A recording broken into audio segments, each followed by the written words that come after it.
pengalaman horor, seram, penuh mistis seorang sopir pribadi di sebuah rumah orang kaya. Itulah cerita horor yang akan Mimin bawakan kali ini.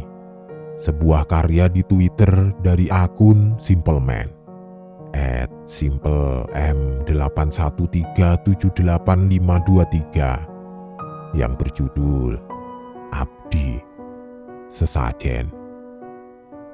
Buat kalian yang sudah tidak sabar, langsung saja duduk yang manis. Siapkan kopi hangatnya, pisang goreng panasnya, dan siap-siap menyimak. Semoga terhibur dan tunggu cerita-cerita horor lainnya yang akan Mimin bawakan ke depannya. Tentu saja, kalau kalian berani.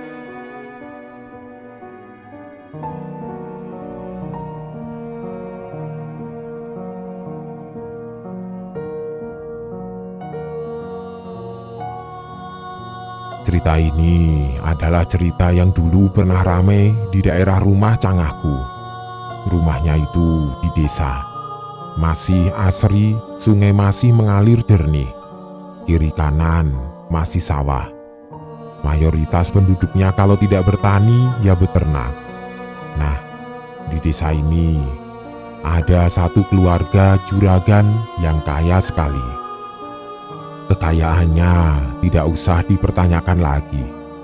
Saking kayanya, dimakan 7 keturunannya tidak akan habis sampai-sampai Pemda nge-blacklist dia buat beli tanah di daerah tersebut. Kalau aku sebut daerahnya, pasti langsung ketahuan siapa yang aku maksud. Karena kekayaannya sampai sekarang. Aku tidak ada maksud gibah atau apapun, hanya share cerita tentang salah seorang yang pernah bekerja untuk keluarganya. Dan sebenarnya orang di desa semuanya tahu akan apa yang aku tulis ini. Semacam rahasia umum. Tapi balik lagi, pasti ada hikmah di balik cerita ini.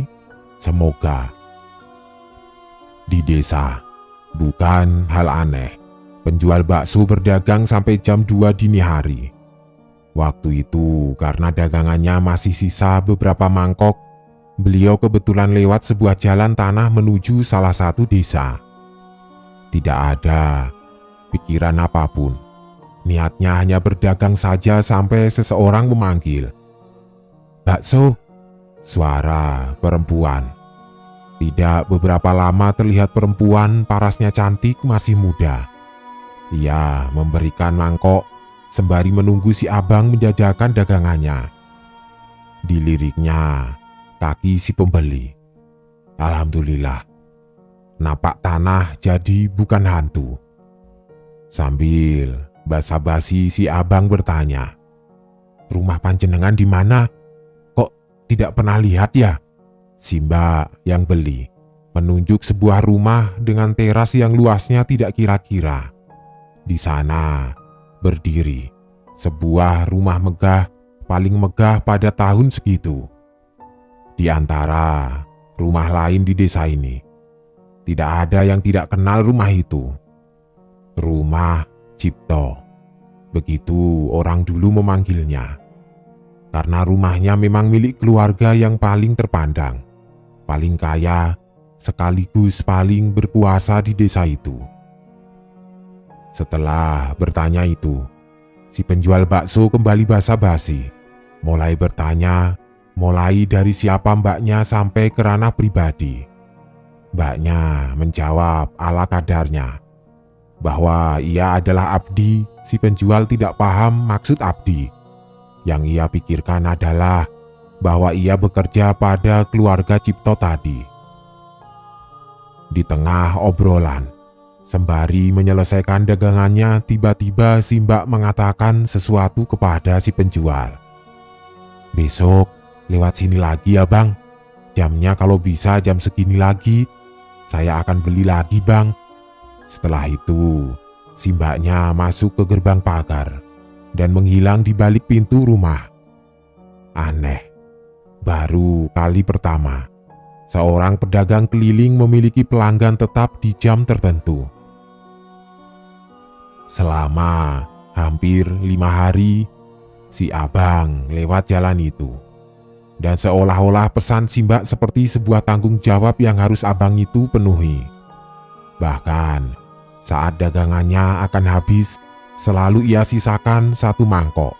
Hanya untuk menjualnya pada si Mbak yang bahkan tidak tahu siapa namanya.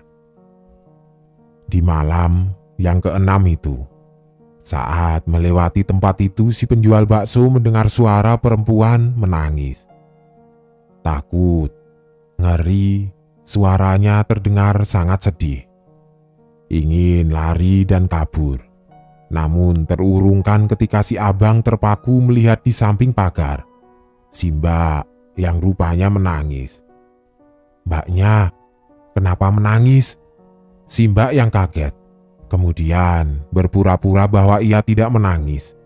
Entah apa alasannya untuk meyakinkan abang penjual bakso itu. Meski berbohong, si abang tidak mau ikut campur lebih jauh tentang masalahnya. Singkat cerita, si abang kemudian menjajakan dagangannya. Malam itu ia kasih gratis agar si Mbak tidak sedih lagi. Saat itulah si Mbak lagi-lagi mengatakan hal yang tidak dimengerti. "Besok abang tidak perlu lewat sini lagi ya. Toh saya sudah tidak di sini lagi." Mendengar itu, si abang sebenarnya ingin bertanya, apa si Mbak berhenti dari pekerjaannya sebagai abdi atau ia mau pulang kampung. Namun, pertanyaan itu ia urungkan.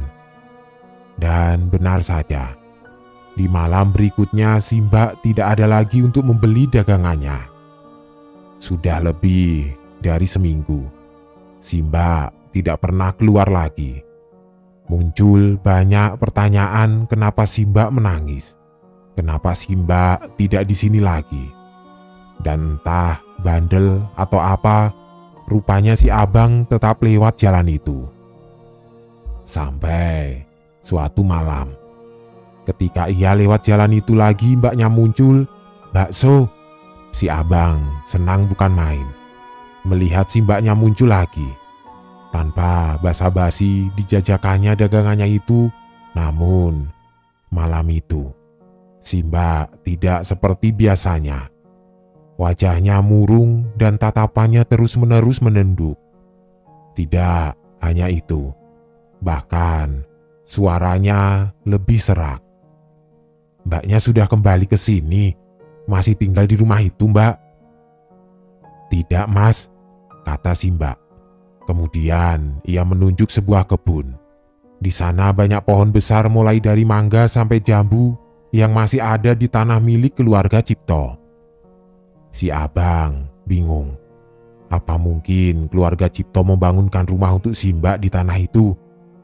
Setelah mendapatkan baksonya, si Mbak pergi dan benar. Dia tidak masuk ke gerbang rumah, tapi menghilang di kebun tadi. Si abang langsung kabur.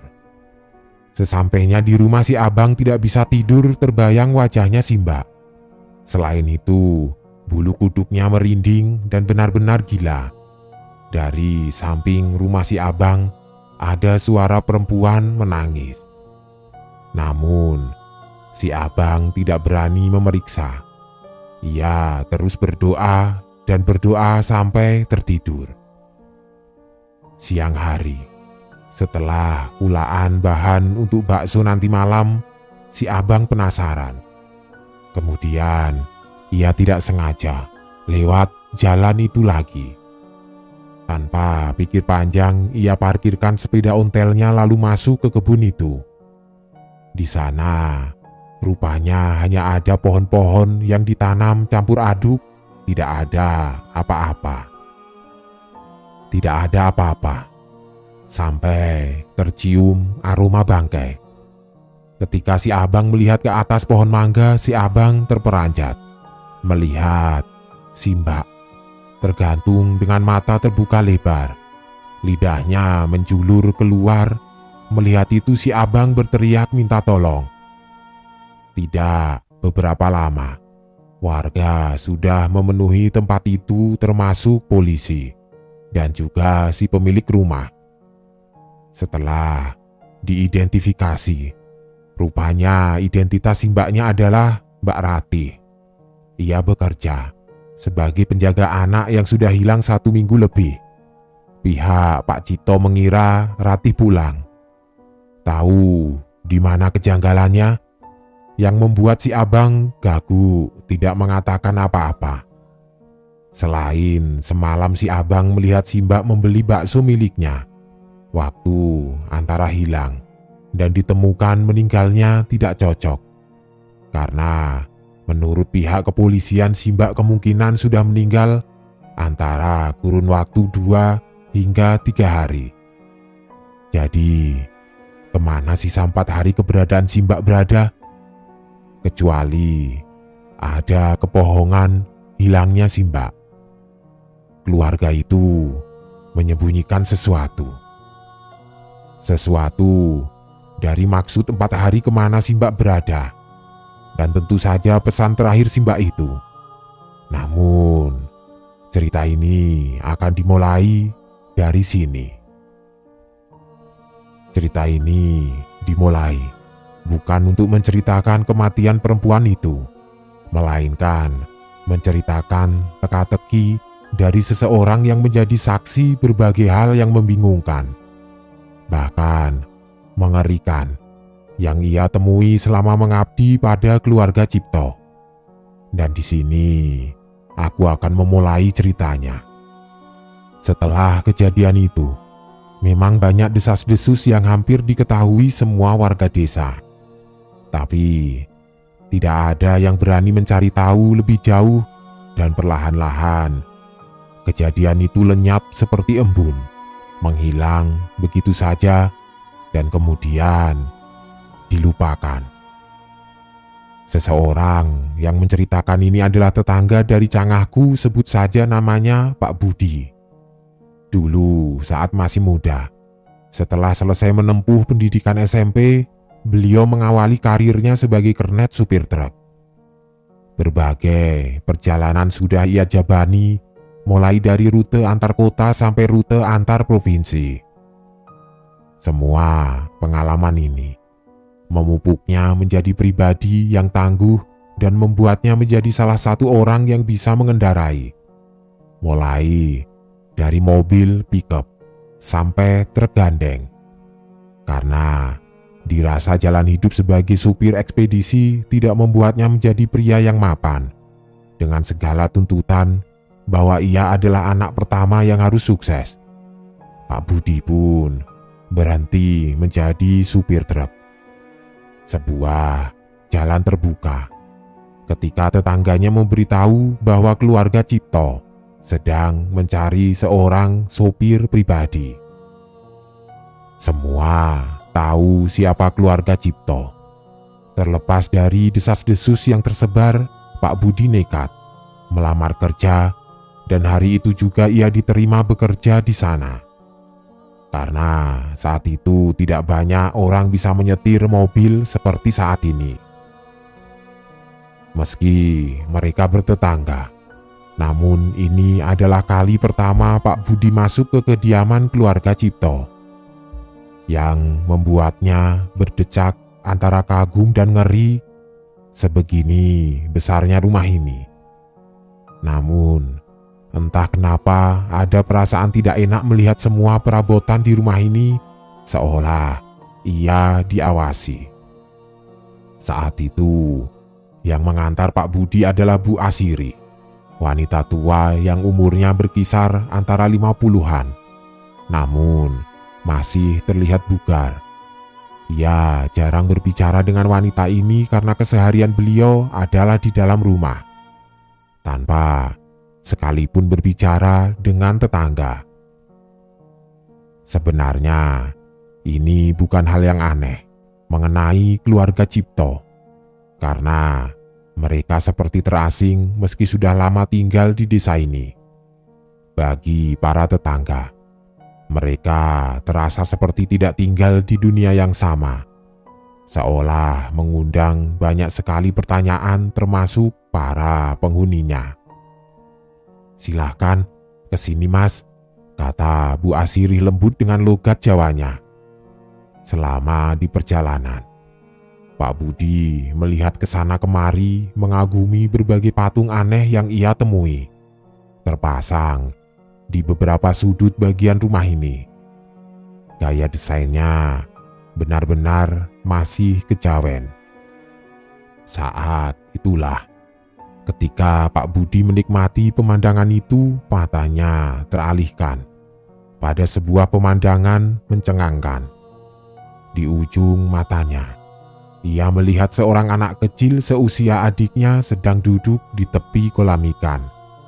Ia melihatnya lama dan kemudian teralihkan pada seorang wanita. Wanita ini berdiri tegap di belakang si anak. Dan cara dia melihat Pak Budi benar-benar tidak mengenakkan.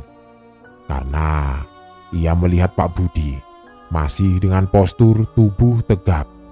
Hanya bola matanya yang mengikuti kemana Pak Budi pergi.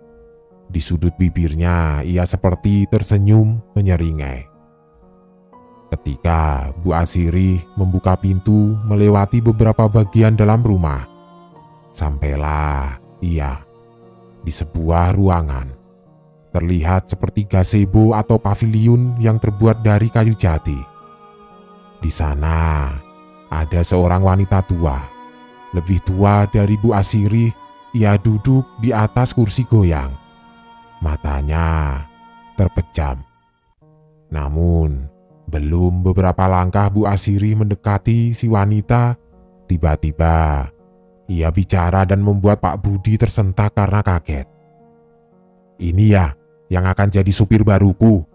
Bu Asiri mengangguk. Tidak berbicara kemudian mencium tangannya.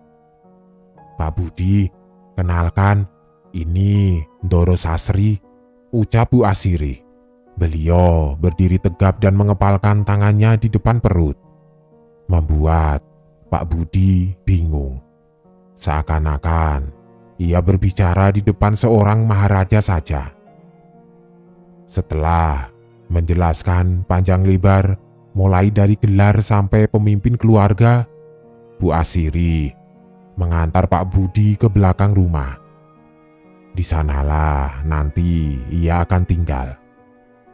Meski bertetangga, keluarga Cipto menginginkan pengabdian dari Pak Budi selama 24 jam. Dan harus siap untuk itu. Dibuatlah kamar itu yang memang khusus untuk sopir yang bekerja untuk keluarga ini. Di sanalah Bu Asiri menjelaskan semua yang ada di dalam rumah ini.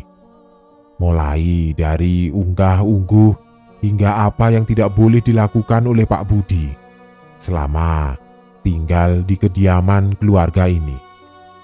Saat ini, keluarga Cipto dipimpin oleh Ndoro Sasri. Setelah kematian Eyang Sarwojo yang meninggal karena sakit. Penerusnya, yaitu anaknya, adalah Atmojo dan istrinya Sekar. Namun, mereka sudah lama tidak tinggal di sini lagi. Namun, ada 5 anaknya yang ada di sini. Kesemua anaknya adalah laki-laki dan saat ini mereka tinggal di kediamannya masing-masing. Kediaman yang dimaksud Bu Asiri adalah sebuah kamar khusus yang memang tidak bisa dimasuki oleh sembarang orang. Mendengar itu, Pak Budi hanya diam. Yang ia pikirkan hanya satu, Pandawa. Ada satu hal yang orang Jawa percaya ketika sebuah keluarga melahirkan 5 anak lelaki atau 5 anak perempuan. Itu adalah kutukan Pandawa. Dan itu masih dipercaya sampai saat ini. Maksud kutukannya adalah konon akan ada 1 atau 2 anak yang tidak bisa mengemban beban lebih. Akibatnya, ia akan gila atau memiliki kekurangan mental yang benar-benar serius. Dan biasanya, Yang paling umum diserang adalah anak terakhir. Namun, itu hanyalah rumor yang beredar. Pak Budi saat itu mencoba berpikir bahwa itu hanyalah mitos dari orang zaman dulu. Namun, sepertinya hal itu juga berlaku pada keluarga ini. Setidaknya itu yang akan Pak Budi lihat dengan mata kepala sendiri. Selain 5 anak yang tinggal di rumah ini, ada lagi yang Pak Budi harus tahu, bahwa setiap anak memiliki penjaga khusus untuk mereka satu persatu. Dan biasanya mereka dipanggil dengan Dayang Abdi. Dan setiap Dayang Abdi akan menjaga satu anak. Kesemua Dayang Abdi adalah seorang perempuan. Semua yang Bu Asiri ceritakan membuat Pak Budi teringat dengan perempuan yang ia lihat tadi. Apakah anak kecil itu adalah salah satu dari 5 anak itu? Bila benar, maka perempuan yang ada di belakangnya adalah Dayang Abdi. Selain memberi penjelasan tentang itu, Bu Asiri juga menjelaskan tentang hal lain. Semua tempat yang tidak boleh Pak Budi datangi. Yang paling dekat dengan kamar Pak Budi adalah sebuah tempat sanggar cayang. Sebuah bangunan yang hampir sama seperti gazebo namun ada di seberang.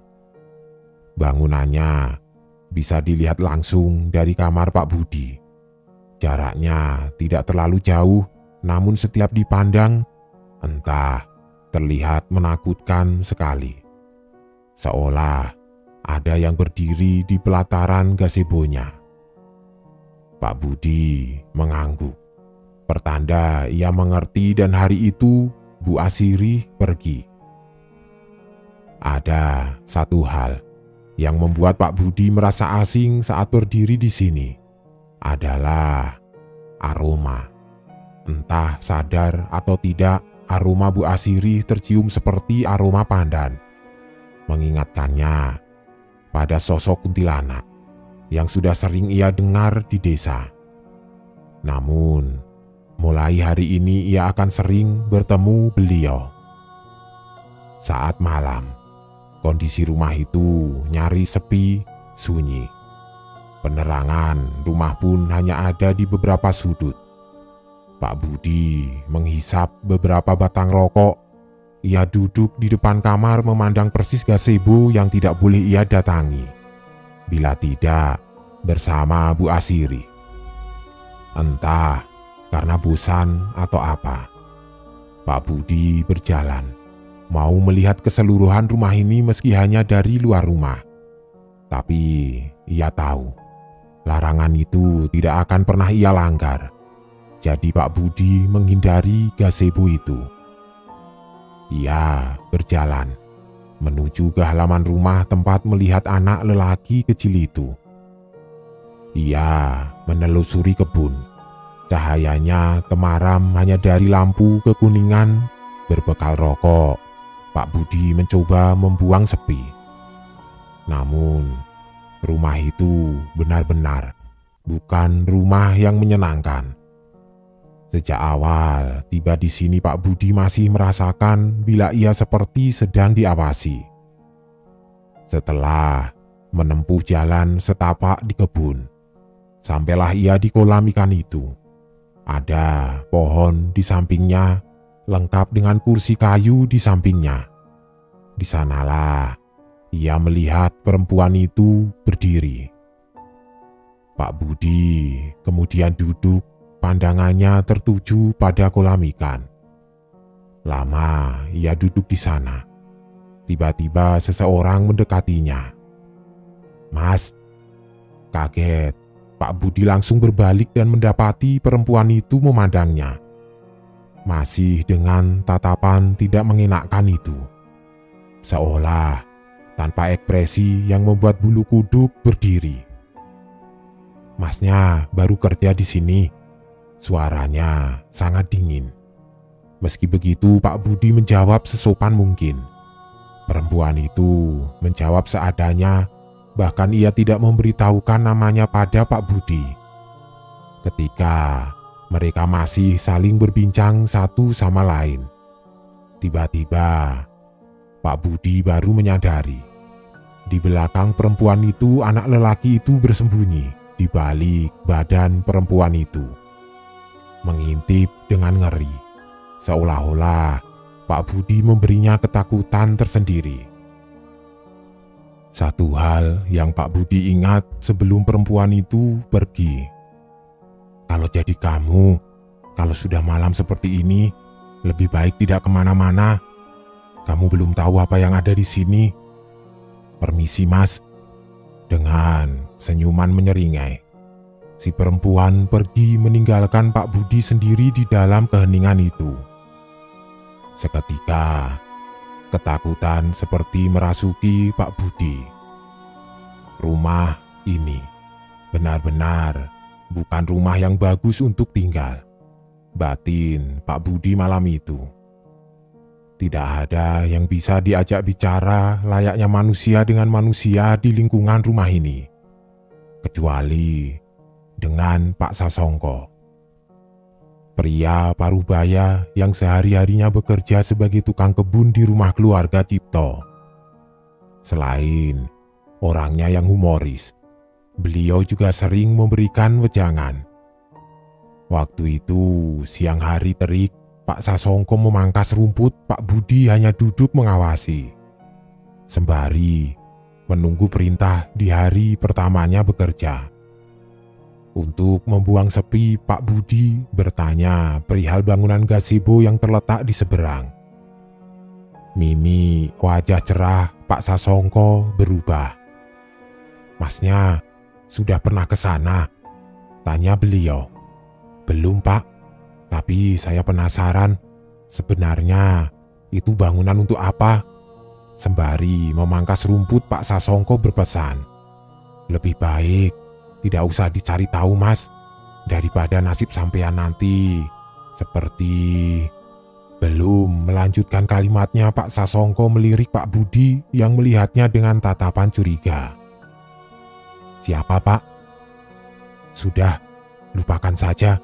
Kerja saja yang benar ya, Nak," tutur Pak Sasongko. Bu Asiri menemui Pak Budi memberi pesan bahwa hari ini Doro Sasri harus pergi ke rumah sakit untuk check up. Hal ini dilakukan selalu di hari Kamis seperti hari ini. Maka saat itu juga Pak Budi menyiapkan mobilnya menunggu di teras rumah. Sebenarnya Doro Sasri masih bisa berjalan, namun langkahnya terhenti dan harus dibantu oleh tongkat kayu yang selalu menemaninya. Rambutnya disanggul. Meski warnanya sudah memutih, namun riasan beliau masih memperlihatkan sosok wanita yang sangat berkarisma. "Berangkat, Le," perintah beliau. Saat itu juga Pak Budi langsung menginjak gas mobilnya. Perlahan, ia meninggalkan rumah itu. Entah perasaan macam apa waktu itu ketika keluar dari rumah itu. Terasa hati menjadi lebih lega. Seolah rumah itu membuat Pak Budi tidak nyaman. "Leh, kerasan sama Griyo Mungkeh." Griyo Mungkeh itu adalah sebutan untuk rumah itu. Tidak banyak yang tahu, bahkan warga desa itu sendiri, termasuk Pak Budi, bila tidak diberitahu oleh Bu Asiri tentang sejarah rumah itu. Rumah turun-temurun dengan adat yang masih terjaga. "Kerasan, Doro," kata Pak Budi. "Panggil Bu saja, kamu bukan Asiri. Paham ya, Le?" tutur Doro Sasri. Pak Budi pun mengangguk. Sosok Doro Sasri benar-benar berwibawa terlepas dari usianya yang sudah renta. Beliau masih membuat segan siapapun yang beliau ajak bicara. Kurang lebih 2 jam Pak Budi menunggu. Akhirnya Doro Sasri keluar. Ketika sudah masuk ke dalam mobil, Pak Budi bertanya, Apakah mau langsung pulang atau mampir ke suatu tempat? Dengan tatapan tegas, Doro Sasri memberi sebuah alamat. Saat melihatnya, Pak Budi terhenyak sesaat. "Kita kesini, Bu." Doro Sasri mengangguk. Tanpa pikir panjang, Pak Budi pun melesat ke tempat itu. Saat sampai di sana, ada beberapa orang yang sudah seperti menunggunya. Pak Budi membantu majikannya turun dari mobil, menggandengnya dan menuju sebuah kamar di gedung itu. Tempat itu adalah tempat kurang dikenal di kalangan masyarakat. Namun, di kalangan staf medis di kota ini semua tahu. Itu adalah tempat rehabilitasi trauma atau kejiwaan. Tempat yang tentu membuat Pak Budi penasaran setengah mati. Setelah menelusuri koridor panjang, terlihat seorang perempuan. Dari cara berdirinya ia menyerupai perempuan di rumah Gria Mungki. Hanya saja, yang ini wajahnya lebih tegas lagi. Entah kenapa ada ekspresi ketakutan dari cara memandangnya. Ia membungkuk kemudian membuka pintu. "Beliau di dalam, Doro." Cara berbicaranya pun gemetar. Tidak menjawab, Doro Sasri langsung masuk. Di dalamnya ada seorang pria, berkisar di usia 20-an, hanya saja sikap dan perilakunya aneh. Ia hanya duduk, matanya kosong, memandang ke tembok. Pak Budi yang melihat itu hanya diam tertegun lama. Berbeda dengan Pak Budi, si perempuan tampak gelisah. Terlihat dari bagaimana ia memainkan jemarinya tanda tidak tenang. Ketika si lelaki tidak dikenal itu melihat Doro Sasri, ia menjerit. Matanya melotot ketakutan, ia beringsut mundur. Ceritanya juga terdengar aneh. Tidak seperti jeritan ketika seseorang berteriak ketakutan atau panik. Ceritanya tampak sumbang. Si perempuan yang sedari tadi melihat seperti ingin masuk ke ruangan itu. Namun ia ketakutan juga. Hal terakhir yang diingat Pak Budi adalah Doro Sasri memeluknya. Meski kesusahan dengan tongkat di tangannya, ia berhasil memeluk lelaki tidak dikenal itu. Ada tangis pecah, dan kemudian Doro Sasri seperti berbisik sesuatu. Si lelaki yang histeris tiba-tiba diam. Benar-benar menjadi diam, tidak berteriak lagi. Pak Budi meninggalkan tempat itu. Sore hari, ada satu kalimat yang masih diingat setiap terbayang kejadian itu. Perempuan itu, ia bertanya pada Pak Budi, Masnya percaya dengan yang namanya jejak? Mumpung masnya belum tahu, lebih baik cari pekerjaan lain saja, Mas." Saat itu Pak Budi masih belum paham maksud kalimat jejak itu. Jadi, hampir setelah kejadian itu Pak Budi terus terbayang-bayang. Setelah pekerjaan itu selesai, Pak Budi mencoba melupakan semuanya. Ia tidak tahu siapa lelaki itu, siapa perempuan yang menyerupai Dayang Abdi atau apapun itu. Belum. Setelah hari mulai petang, Pak Budi menunaikan sholat di kamarnya. Mungkin karena tidak fokus atau apa selama sholat, ia merasa ada wajah wanita tua terbayang-bayang di setiap Pak Budi mencoba kusuk. Namun, itu belum seberapa dibandingkan suara tertawa yang khas seperti terdengar meski hanya sayup lirih. Membuat Pak Budi teringat-ingat. Suara tawa itu nyaris atau sama persis seperti suara Doro Sasri. Iya, suara itu terdengar tepat seperti ada di belakang Pak Budi. Tepat setelah Pak Budi selesai menunaikan sholat, ia terkejut, bahkan tercekat mendengar suara pintu kamarnya diketuk.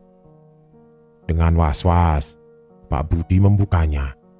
Ditemuilah Bu Asiri. Melihatnya, "Doro ingin ketemu, Mas. Monggo, jenengan saya antarkan." Kali ini Bu Asiri menuntunnya masuk lebih jauh ke dalam rumah, seolah kali ini adalah langsung di mana Ndoro Sasri menghabiskan malamnya. Di tengah perjalanan, tanpa sengaja mata Pak Budi menangkap sosok anak kecil yang ia temui tempo hari. Anak itu menatapnya kosong. Ia menatap dari seberang sebuah ruangan. Sebelum Pak Budi terpaku pada caranya melihat si perempuan yang selalu bersamanya.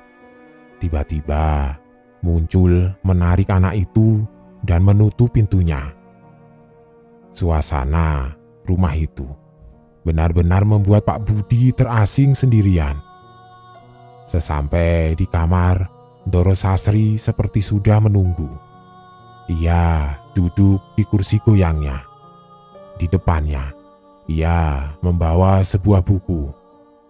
Setelah Bu Asiri berpamitan pergi, Pak Budi mendengar majikannya menanyakan sesuatu yang mencurigakan.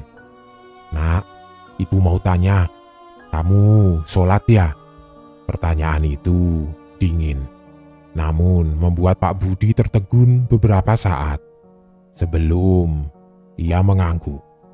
Lalu ia melihat Ndoro Sasri tersenyum. Tidak ada yang tahu isi hati wanita tua itu. "Bagus," tutur beliau. "Jangan sampai meninggalkan sholat ya, Nak." Belum berhenti di situ, kemudian Ndoro Sasri bertanya perihal yang lain. "Yang kamu lihat tadi adalah cucuku, namanya Yanu. Yanu itu aslinya anak yang pintar, tapi sudah beberapa tahun ini ada yang berubah. Dimulai dari perilakunya, anaknya jadi tidak waras. Ibu mau minta tolong, jangan ceritakan siapa-siapa ya kalau ada yang tanya." Setelah mengatakan itu, Pak Budi melangkah pergi. Ia menutup pintu kamar, berusaha kembali ke kamarnya. Naas, Pak Budi tidak tahu kemana ia harus berjalan kembali. Tanpa tahu, ia menelusuri setiap lorong yang hampir pencahayaannya dari lampu kekuningan. Banyak pintu sama yang Pak Budi lihat. Manakala ia menuruni anak tangga, Pak Budi terhentak saat melihat seorang anak lelaki lain. Yang ini terlihat seperti versi dewasanya anak kecil yang Pak Budi lihat. Anehnya, lelaki yang ini hanya melihat Pak Budi saja seperti patung. Tatapannya tidak kalah mengenakkan dari tatapan semua yang pernah Pak Budi lihat di rumah ini. "Mohon maaf," kata Pak Budi bingung setengah takut. "Saya supir baru di sini. Bila boleh bertanya, kemana saya harus kembali?" Belum selesai mengatakannya, si lelaki menunjuk sebuah pintu. Tidak menjawab kalimat Pak Budi, dan di belakang lelaki itu, lagi-lagi ada perempuan lain. Perempuan itu sama diamnya hanya melihat pergerakan Pak Budi melalui bola matanya. Benar saja, pintu itu langsung menuju ke teras rumah. Tanpa pikir panjang, ia pun kembali ke kamarnya, lelah dengan semua yang ada di rumah ini. Setelah 1 minggu bekerja di rumah ini, Pak Budi mulai tahu sesiapa anak lelaki yang ada di rumah ini. Dimulai dari anak kecil itu hingga anak lelaki yang Pak Budi lihat pada malam itu. Kesemuanya adalah cucu dari Ndoro Sasri. Namun, meski begitu, Pak Budi masih belum paham apa yang terjadi pada mereka semua. Dan apa alasannya mereka tampak sangat misterius seperti itu? Yang pertama adalah anak kecil itu. Ia sering menghabiskan waktunya bermain di kolam ikan bersama perempuan yang menjaganya. Namun, bila dilihat dengan seksama, anak itu lebih sering merangkak dibandingkan berjalan dengan kedua kakinya. Tidak hanya itu yang Pak Budi lihat. Tulang kaki dan tangannya tampak berbeda bila dibandingkan dengan tulang anak seusianya yang lebih besar.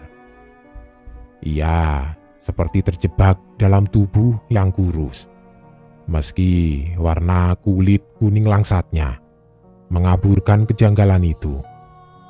Bahkan ketika perempuan yang menjaganya membawanya masuk ke rumah, anak itu lebih suka digandeng. Layaknya primata, cara berjalannya seolah mengisyaratkan bahwa tulangnya sangat lemah dan tidak normal. Anak yang Pak Budi temui di malam itu juga tidak kalah aneh. Pak Budi seringkali melihat anak itu hanya duduk memandang teras rumah. Tidak sekalipun Pak Budi pernah mendengar anak itu berbicara sekalipun. Aneh, sangat aneh.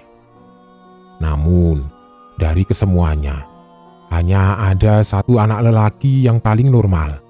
Namun, ia tidak menghabiskan waktu di rumah ini. Ia seringkali mengunjungi rumah ini hanya sebatas bertemu lalu pergi lagi. Dan yang ini, tidak ada perempuan yang mendampinginya. Berbeda dengan saudara-saudaranya. Dari kesemuanya, Pak Budi sudah menghitung 4 cucu dari Ndoro Sastri yang membuat bingung. Di mana cucunya yang kelima? Hal itu membuat Pak Budi begitu penasaran. Namun seiring waktu, Ndoro Sastri perlahan seperti tengah mengawasi gelagatnya. Ada hal menarik yang harus banyak orang tahu tentang sosok Ndoro Sastri. Di balik wajah dinginnya, ia adalah seseorang yang tegas, tanpa banyak basa-basi sedikit pun. Meski begitu, ia adalah orang yang sangat loyal. Terbukti, ia seringkali memberikan uang kepada Pak Budi. Meski Pak Budi tidak meminta, tidak hanya uang, ia seringkali memberikan barang saat ia berkunjung ke sebuah tempat. Bahkan, Pak Budi merasa bahwa Ndoro Sastri adalah seorang kaya raya yang tidak sombong dengan harta dan pencapaian keluarganya. Namun, tetap saja, tidak ada yang tahu isi hati manusia. Terlebih saat kejadian di malam itu. 1 minggu sebelum malam itu, Bu Asirih menemui Pak Budi. Beliau mengatakan bahwa Ndoro Sastri ingin bertemu, dan saat ini beliau menunggu di gazebo atas lantai 2. Sebelum Pak Budi pergi menemui Ndoro Sastri, Pak Budi menatap Bu Asirih dengan tatapan bertanya-tanya. Bertanya-tanya akan malam sebelumnya, di mana tanpa sengaja Pak Budi melihat Bu Asirih pergi ke pondok atau gazebo yang dilarang. Namun, Pak Budi hanya mengintip dari celah jendelanya. Tidak hanya itu, Pak Budi begitu tertarik dengan apa yang dibawa oleh Bu Asirih. Sebuah sesajen lengkap dengan aroma dupa yang sudah dibakar. Semenjak saat itu, Pak Budi semakin yakin ada yang disembunyikan di rumah ini. Ketemulah Pak Budi. Sama seperti sebelumnya, Ndoro Sastri hanya duduk di atas kursi goyangnya. Melihat Pak Budi, ia mengisyaratkan senyuman. Kemudian menyuruh Pak Budi untuk duduk dengan suara tegasnya yang terdengar seperti orang-orang tua kebanyakan. Ndoro Sastri bicara. "Nak, minggu depan antar ibu ya ke Gunung K, Mungkin nanti akan menginap di sana. Bisa ya?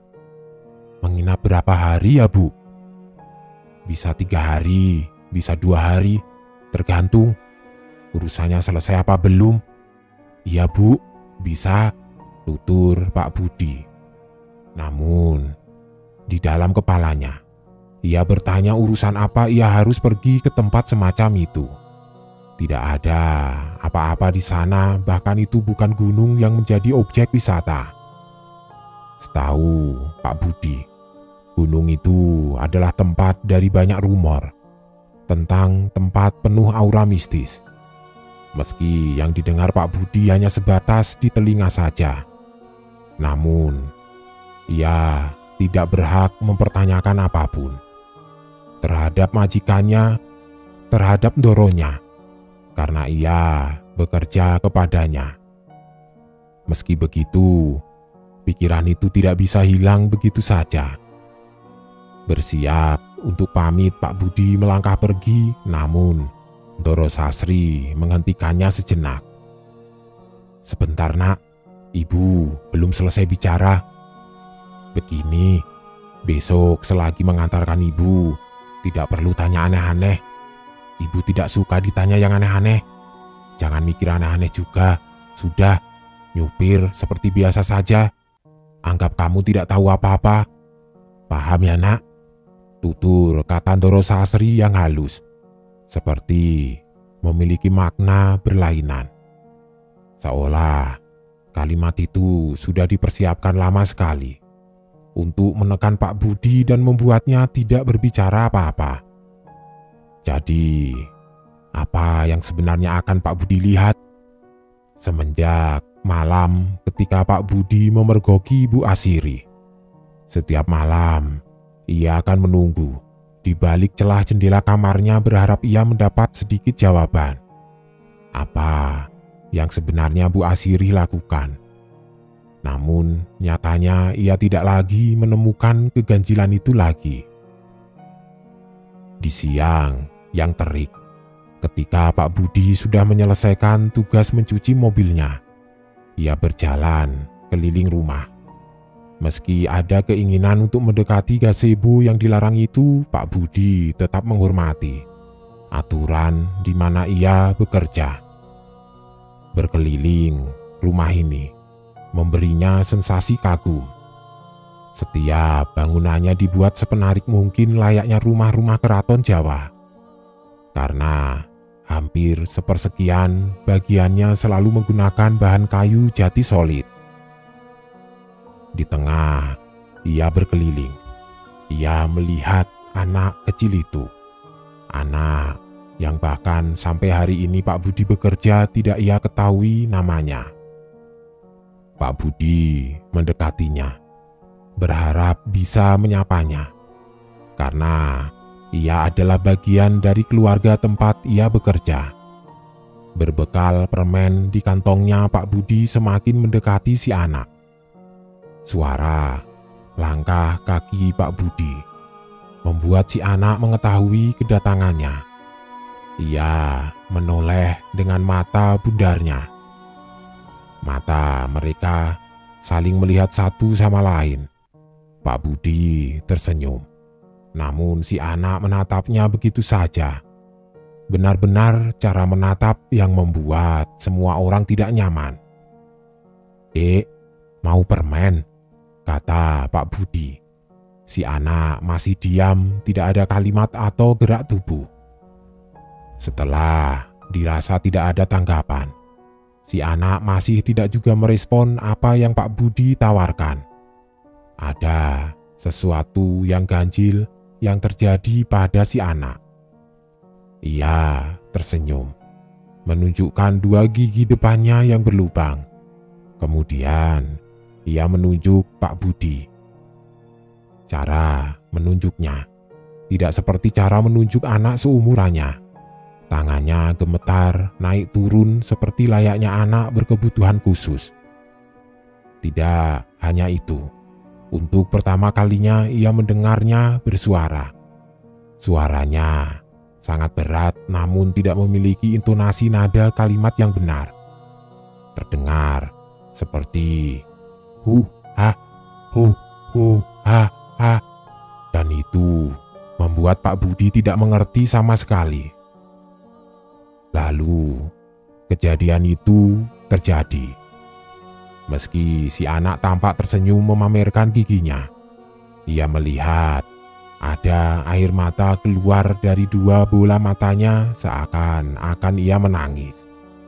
Menangis dengan ekspresi wajah tersenyum. Lalu si anak membenturkan kepalanya ke lantai. Keras sekali, hal itu membuat Pak Budi berlari menghentikan si anak. Ia tidak tahu saat memegang si anak itu meronta meminta Pak Budi melepaskannya. Kuat sekali cengkraman anak itu.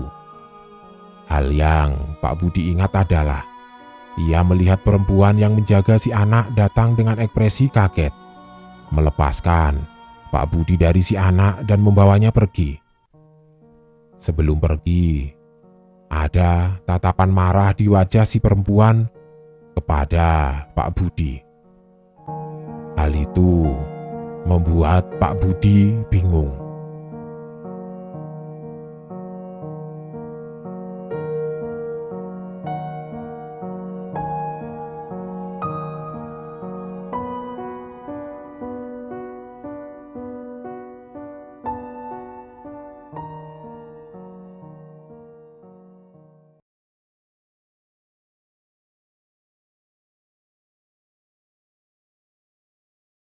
Malam keberangkatan pun tiba. Sebelumnya, Bu Asiri sudah memberitahu agar menggunakan mobil lain. Mobil yang lebih besar, mobil yang bahkan belum pernah Pak Budi sentuh sama sekali. Hal itu tidak menimbulkan kecurigaan apapun. Tidak sampai ia tahu siapa saja yang pergi. Malam itu Pak Budi sudah memarkirkan mobilnya di halaman rumah, menunggu kedatangan Doro Sasri. Dari jauh, Pak Budi melihat dengan mata kepala sendiri. Si anak kecil melihatnya dari jauh, di belakangnya ada si perempuan. Tatapan mereka dingin. Tidak hanya itu saja. Pemandangan lain terlihat dari lantai 2. Pak Budi bisa melihat dengan jelas anak lelaki yang lain. Ia menatap, sama dinginnya sama seperti si anak kecil dari salah satu kamar di lantai 2. Seakan-akan mereka memberi salam perpisahan kepada Pak Budi. Tidak beberapa lama, Doro Sasri keluar. Ia dibantu oleh Ibu Asiri. Melihat itu, Pak Budi segera membantunya masuk ke dalam mobil. Doro Sasri mengenakan kebaya putih dengan terusan sewek atau selendang batik dari gaya busananya. Seolah Doro Sasri akan menghadiri perjamuan. Tidak ada pertanyaan terlontar dari Pak Budi. Hanya sekelebat pemikiran liar saat melihat penampilan Doro Sasri malam itu yang benar-benar terlihat layaknya bangsawan Jawa. "Berangkat sekarang, Doro?" tanya Pak Budi yang sudah duduk di bangku supir. Belum mendapat jawaban apapun, tiba-tiba pintu mobil terbuka dan Ibu Asiri melangkah masuk. Lalu ikut duduk di samping Doro Sasri. Pak Budi terdiam sejenak sebelum Doro Sasri mengatakannya. "Ibu Asiri ikut ya, Nak?" "Nggih," kata Pak Budi gaguk. Ini mengejutkan. Baru pertama kali Pak Budi melihat Ibu Asiri keluar dari rumah ini. Sebagai abdi yang paling tua di rumah ini, Pak Budi belum pernah melihat wanita tua itu meninggalkan rumah ini, bahkan untuk belanja pun ia tidak keluar rumah. Karena sejatinya Ibu Asiri lebih suka menyuruh abdi lain atau Pak Sasongko, tukang kebunnya, untuk menyelesaikan kewajiban bila harus keluar rumah. Bila dipikir ulang, Ibu Asirih juga misterius. Sama misteriusnya dengan keluarga ini. Seakan-akan ada pembatas dirinya dengan beliau yang tidak dapat menjalin hubungan sebagai sesama pengabdi di keluarga Cipto ini. Namun, segera Pak Budi menepis pikiran itu. Mobil pun melaju setelah Ndoro Sasri menyuruh Pak Budi berangkat. Di tengah mobil yang melaju, Ndoro Sasri mengatakannya, "Nak, kita mampir sebentar ke tempat Yanu." Pak Budi ingat dengan nama itu, cucu beliau. Tanpa pikir panjang, Pak Budi segera meluncur ke sana. Di luar dugaan, kehadiran mereka seakan sudah ditunggu. Terlihat di lorong tamu gedung itu, Yanu duduk bersama perempuan yang memberi petuah misterius itu agar meninggalkan pekerjaan ini sebelum tahu apa itu jejak yang sampai sekarang belum Pak Budi pahami. Pak Budi hanya menunggu di dalam mobil, sementara Bu Asirih dan Ndoro Sasri pergi menemui Yanu. Ada peristiwa yang menarik saat Pak Budi melihat apa yang sedang terjadi. Ia mendengar lolongan jeritan dari Yanu yang membuat bulu kuduk berdiri. Yanu yang sebelumnya ia tahu anak muda berkisar usia 20-an, menjerit seperti anak kecil. Tidak diketahui apa alasannya. Namun bila diperhatikan dengan seksama, apakah ada hubungannya dengan Ibu Asirih? Setelah kurang lebih 10 menit, Bu Asirih, Ndoro Sasri kembali ke mobil dengan Yanu di depan mereka. Kini mereka bertiga sudah masuk ke dalam mobil. Ada perasaan tidak mengenakan sebelum Pak Budi meninggalkan tempat itu, yaitu tatapan perempuan itu kepada Pak Budi seakan-akan perempuan itu mengatakan, "Bukannya sudah kubilang, dengarkan ucapanku." Pak Budi pun melanjutkan perjalanan itu menuju tempat yang Ndoro Sasri ceritakan tempo hari. 7 jam perjalanan. Jam menunjukkan pukul 2 dini hari. Memasuki sebuah jalanan yang sepi, sunyi, kiri kanan hanya ada pepohonan rimbun. Kabut perlahan muncul, dan hanya Pak Budi yang terjaga saat itu. Setidaknya itulah yang Pak Budi pikir sebelum Pak Budi menyadari sesuatu. Semua mata di dalam mobil ternyata sama terjaganya dengan beliau. "Doro, Ibu, kenapa belum tidur?" tanya Pak Budi. Namun anehnya pertanyaan Pak Budi tidak digubris. Seakan mata mereka terbuka namun sukma mereka tengah tertidur. Pak Budi mengulang 3 kali pertanyaan itu namun tetap tidak mendapat jawaban. Bagaimana mungkin di tengah jalan gunung seperti ini banyak aktivitas kiri kanan yang ramai orang, seperti pasar dadakan. Kejadian itu terjadi cukup lama sampai sentuhan Ibu Asirih menghentakkannya, membuat Pak Budi memekik kaget dan menginjak rem kuat-kuat. Ban mobil berdencit keras, beradu dengan aspal sebelum berhenti total. Bu Asirih melihat Pak Budi dengan tatapan dingin. "Bu, ada apa ini?" tanya Pak Budi, kaget. Tepat di depan Pak Budi ada sebuah pohon besar, dan mobil sudah keluar dari jalur aspal. "Sudah, nggak apa-apa, nggak usah dipikirkan. Ayo lanjutkan perjalanannya, sudah dekat kok." Bu Asirih kembali duduk. Mata Yanu masih kosong, begitu juga dengan Ndoro Sasri.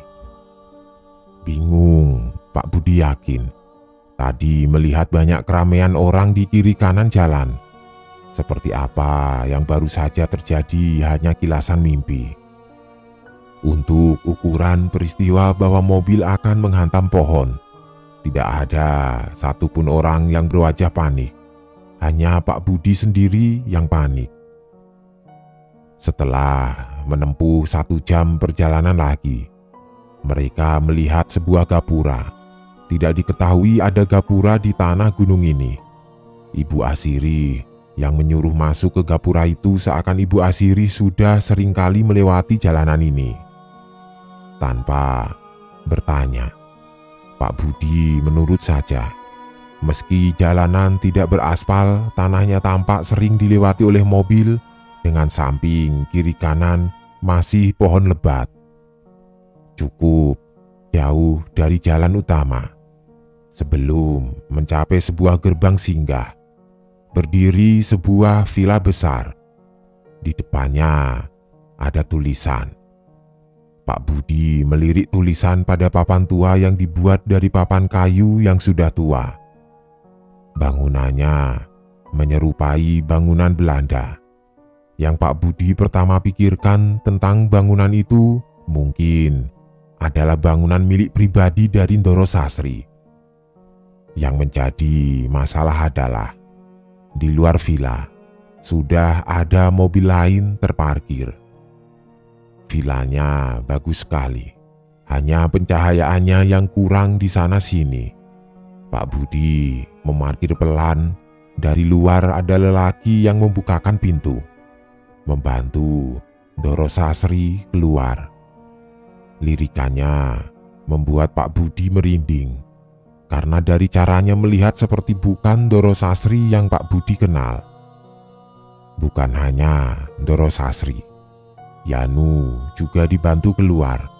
Mereka membawanya masuk ke villa, sementara Ibu Asiri meminta Pak Budi menunggu di dalam mobil. Tidak lama kemudian Ibu Asiri masuk ke villa. Pak Budi berdiam sendirian melihat bahwa samping villa hanya ada pepohonan gelap. Pak Budi keluar dari mobil. Ia duduk di atas kap mobil menyalakan sebatang rokok. Ia merasa ngeri bila memperhatikan sekitar. Masih bingung siapa pemilik mobil lain di sini dan apa yang sebenarnya dilakukan majikannya di tempat seperti ini. Tidak beberapa lama, terdengar suara orang memanggil. Pak Budi pun melihat. Dari jauh, Ibu Asiri memanggilnya. Melambaikan tangannya, Pak Budi pun bersiap menuju ke sana. Sebelum ada seseorang tiba-tiba keluar dari mobil terparkir. Rupanya sedari tadi di dalamnya ada orang lain. "Jangan mendekat, Mas," kata orang asing itu. "Bagaimana, Mas? Itu teman saya yang memanggil." Orang asing itu masih diam, lalu berujar dengan nada bertanya, "Yakin itu temanmu yang baru keluar dari mobil, Mas?" Ucapan orang itu membuat Pak Budi bingung. Tepat ketika melihat Ibu Asiri lagi, tidak ada orang yang berdiri di sana. Hanya lorong villa yang gelap. Di tempat seperti ini, hal seperti itu sudah biasa, Mas. Anggap saja ada yang ingin kenalan. Pak Budi pun mendekati orang itu. Orang itu memberitahunya kalau dia memang dari kota. Alasan kenapa dia ada di sini karena ia baru saja mengantarkan majikannya. Di tengah percakapan itu, Pak Budi tiba-tiba bertanya, "Tempat apa sih ini, Mas? Kok pelosok sekali untuk ukuran villa pribadi?" Orang itu diam lama, mengamati.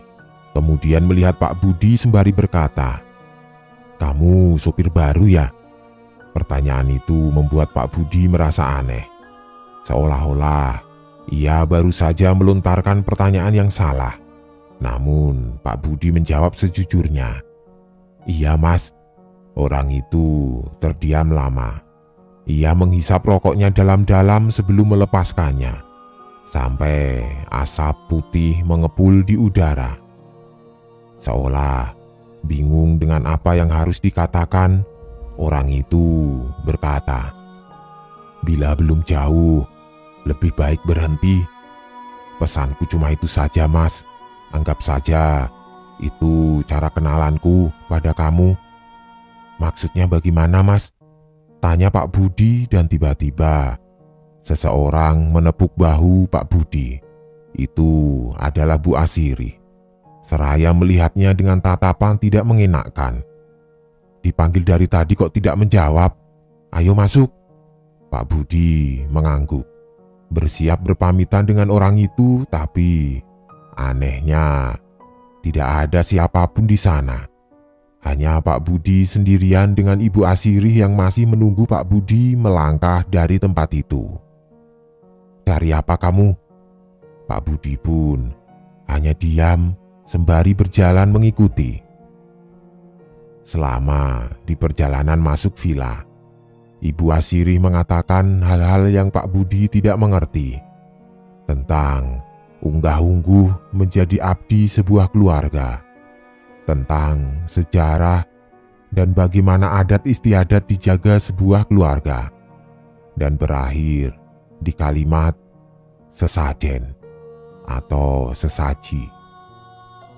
"Budi," kata Ibu Asiri, nadanya dalam dan dingin. "Budi, kamu percaya dengan Doro Sasri?" "Iya, Bu. Bagus. Kamu siap jadi abdi di keluarga ini?" Pak Budi terdiam lama. Ia mencoba mencerna kalimat itu. "Abdi yang bagaimana maksudnya, Bu?" "Abdi yang harus mengikuti majikan, apapun itu." Pak Budi tidak menjawab. Ia masih mencerna setiap kalimat itu sampai suara teriakan dari Yanu terdengar. Ibu Asiri langsung berlari. Penasaran, Pak Budi mengikutinya. Ia masuk ke dalam villa yang rupanya dari dalam seperti bangsal. Banyak lorong dan pintu kamar di sepanjang jalan. Di dalam begitu lembab, sampai Pak Budi bisa mencium bebau kemenyan di sana-sini. Ibu Asiri berhenti di sebuah bangsal kecil setelah menuruni anak tangga. Di sana ada pintu tua lengkap dengan kotak dengan besi layaknya pintu penjara. Di dalamnya ada Doro Sasri duduk di kursi goyang dengan rambut terurai berantakan yang menutupi wajahnya. Ibu Asiri mendekati Doro Sasri yang terus-menerus menggoyangkan kursinya. Pak Budi hanya diam termangu melihatnya. Di samping, kiri, kanan, banyak sekali sesajian, lengkap dengan bunga dan dupa di sana-sini. Ibu Asiri mengambil sekerawuk atau sekepal bunga 7 rupa. Dengan telaten dan sabar, menyuapkannya ke mulut Doro Sasri. Semua yang Pak Budi lihat benar-benar di luar logikanya. Ia tidak pernah melihat hal segila ini di depannya. Sebelum matanya teralihkan pada sosok dengan kain kafan yang ada di atas ranjang bangsal. "Nak," terdengar suara Doro Sasri memanggil Pak Budi. "Kesini, Nak." Doro Sasri melambai-lambaikan tangannya yang keriput. Di sampingnya, Ibu Asiri berdiri menatap Pak Budi dingin. Namun, mata Pak Budi tertuju pada seonggok kain kafan yang menggeliat di atas ranjang. "Yanu," kata Pak Budi, gemetar. Ia tahu itu. Itu Yanu yang diikat di atas ranjang. Namun, Pak Budi tidak mengerti apa yang terjadi di sini. Anehnya, ketakutan yang Pak Budi rasakan malah menuntunnya mendekati Doro Sasri yang terus melambai-lambaikan tangannya. "Nak, kamu mau jadi abdinya Mbah?" "Mbah," kata Pak Budi mengulangi. Doro Sasri tidak pernah menyuruhnya memanggil Simbah. Beliau lebih suka dipanggil Ibu, pikir Pak Budi. Dan setelah memikirkan itu, Ndoro Sasri tertawa membuat Pak Budi begidik. Ibu Sasri mendekati Pak Budi, kemudian menuntunnya mendekati Yanu. Ia benar-benar diikat dengan 5 titik tali pocong sudah menyerupai jenazah. Mandikan ya. Tepat di samping ranjang ada sebuah genok atau kendi besar berisi air, lengkap dengan gayung dari batok kelapa. Tidak mengerti, namun Pak Budi menurut saja. Ia begitu ketakutan malam itu. Tidak berapa lama, Ndoro Sasri turun dari kursi goyangnya. Ia berjalan tertatih-tatih menuju Pak Budi. Caranya berjalan, nyaris seperti cara berjalan orang tua pada umumnya, hanya saja ia lebih bungkuk. Tepat ketika Ndoro Sasri sudah ada di depan Pak Budi, ia melihat Yanu, kemudian menangis di atasnya. Pak Budi beringsut mundur, masih tidak mengerti. Dengan cekatan ia melepaskan satu persatu ikatan tali pocongnya, kemudian menelannya bulat-bulat. Pak Budi yang melihatnya mual. Yanu yang sedari tadi menggeliat tiba-tiba terbujur kaku. Ia tidak lagi bergerak sama sekali. Ndoro Sasri kemudian mendekati Pak Budi, membawanya keluar dari ruangan itu. Ia menutup pintu, menuntun Pak Budi menjauh dari tempat itu. Di sebuah tempat yang jauh dari ruangan itu, Ndoro Sasri duduk di depan Pak Budi yang tampak syok. Ia tidak tahu apa yang ia perbuat malam ini. Sekarang, tanyakan semua pertanyaan yang ingin kamu tahu. Siapa ibu ini sebenarnya? Tanyakan yang lain saja. Siapa yang ada di dalam tubuh ibu?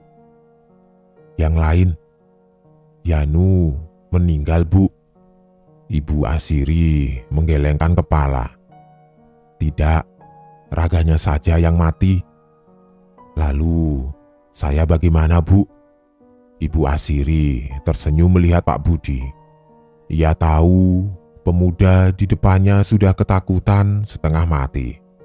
Tergantung, ucapan itu membuat Pak Budi menatap Ibu Asiri lama, sebelum akhirnya Ibu Asiri pergi. Besok kita pulang, kalau semuanya sudah selesai. Pagi hari, Ibu Asiri datang menemui Pak Budi. Kemudian ia mengatakannya, "Kamu dicari ibu di teras." Pak Budi berdiri kemudian melangkah menuju ke tempat Ndoro Sasri. Ndoro Sasri diam, menatap taman di teras villa. "Kamu sudah tahu semuanya, Nak." Pak Budi hanya menggelengkan kepala. "Asiri belum cerita ya?" "Belum, Bu. Habis ini kita pulang." Selama perjalanan, Pak Budi tidak bisa melepaskan matanya dari Yanu. Tubuhnya dibalut dengan selendang, matanya sayu, kosong seperti tidak bernyawa.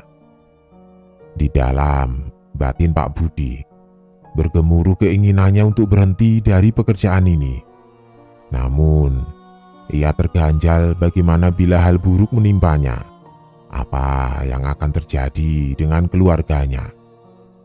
Bagaimana bila ia menceritakan ini kepada orang lain? Adakah yang percaya?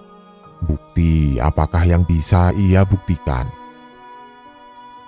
Sesampainya di Gria, Ndoro Sasri mengajaknya ke gazebo yang dilarang itu. "Kamu penasaran kan dengan tempat itu?" Anehnya, Pak Budi menjawab ia tidak penasaran lagi. "Tidak, Bu." "Loh, kok begitu?" "Oh iya, kamu sudah tahu apa yang ada di sana?" "Iya, Bu. Saya menebak itu cucu pertama Ibu, kakaknya Yanu." "Jadi, kamu sudah tahu semuanya?" Pak Budi mengangguk. "Kamu tetap mau berhenti?" Iya Bu, saya belum berjanji untuk mau saat Ibu Asirih menawari permintaannya mengabdi pada Ibu. Aku sudah tahu. Hari itu Pak Budi meninggalkan tempat itu. Ia bercerita kepada keluarganya. Namun anehnya, semua yang Pak Budi ceritakan seperti tidak digubris oleh keluarganya. Seakan-akan semua orang sudah tahu bapaknya menyuruh Pak Budi bertemu dengan seseorang saudara jauhnya. Kamu harus dilindungi mulai hari ini. Berangkatlah, Pak Budi menemui saudara jauh atas perintah bapaknya. Di sana rupanya ia sudah ditunggu. Namun, ada kejadian yang hampir menghilangkan nyawa Pak Budi saat menuju ke sana.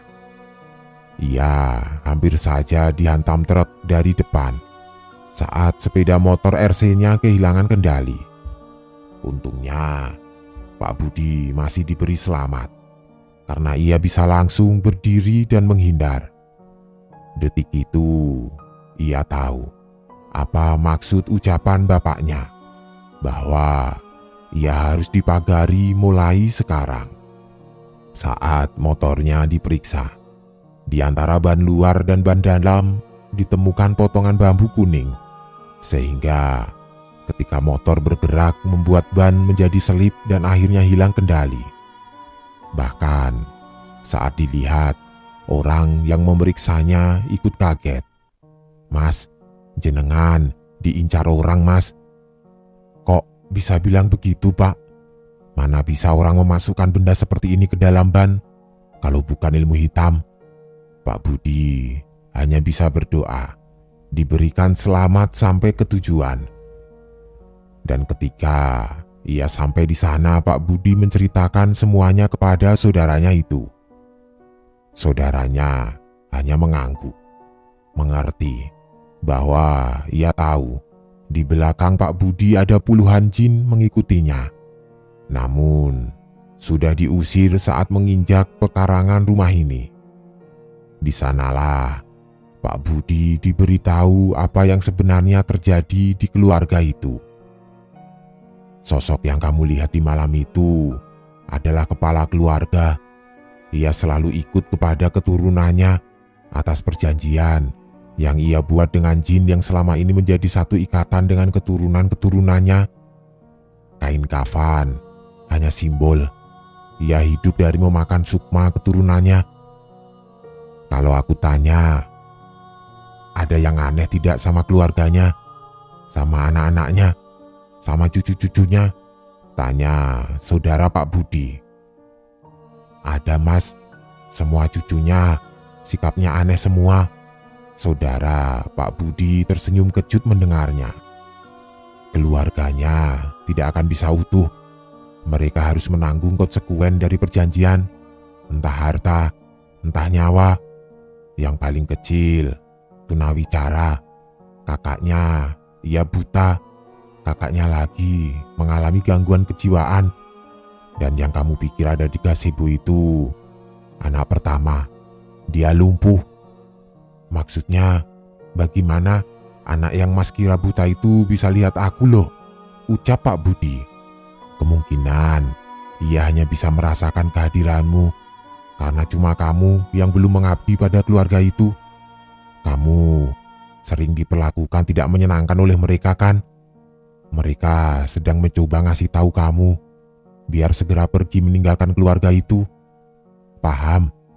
Ucap lelaki itu. Tapi ada satu anak yang normal.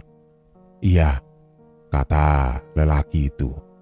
Dia yang nanti akan jadi pewarisnya, dan keturunannya juga yang akan terus menanggung akibatnya. Ini semacam nandur balak atau menanam perkara, dan akan terus mengikuti. Pernah dengar kalau pesugihan itu sebenarnya mengambil rezeki dari keluargamu sendiri, dari darah dagingmu sendiri? Baiklah, jin bisa membuat dagangan kamu laris.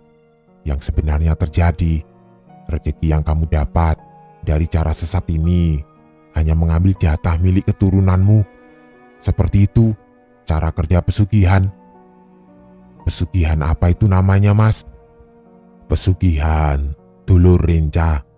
Pesugihan yang menggunakan keluarga sendiri sebagai tumbal, ganti rugi atas apa yang mereka dapat.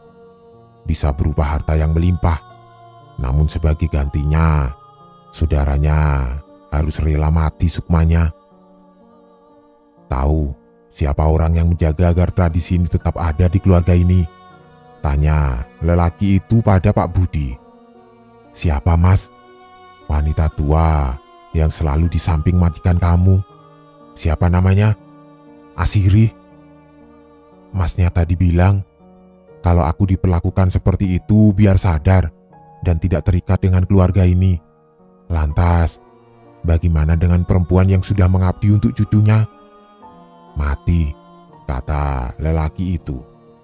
Semua manusianya nantinya akan mati. Jadi ya semacam ikatan batin.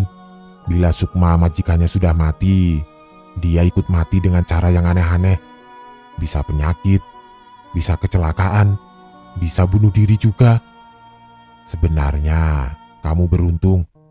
Majikan kamu tidak mau kamu terikat juga. Yang jahat itu si Asiri. Dia yang ingin kamu mati. Tapi tidak apa-apa. Mulai sekarang lebih dekat lagi sama Tuhan. Umur manusia Tuhan yang pegang, bukan wanita itu. Hari itu Pak Budi belajar banyak.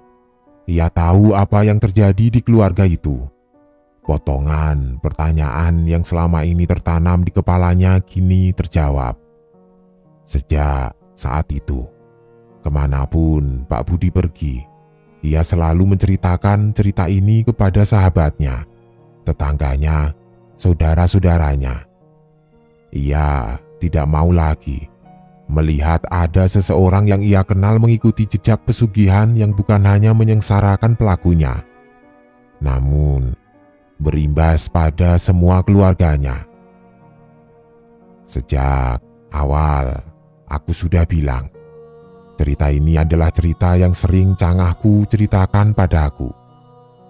Aku cuma berharap ada pelajaran yang bisa dipetik dari cerita yang aku sajikan ini. Tidak ada pesan lagi yang bisa aku sampaikan, karena aku yakin kalian tahu apa hikmah yang bisa diambil dari segelintir bukti bahwa kadang manusia bisa menjadi serakah hanya karena setitik harta.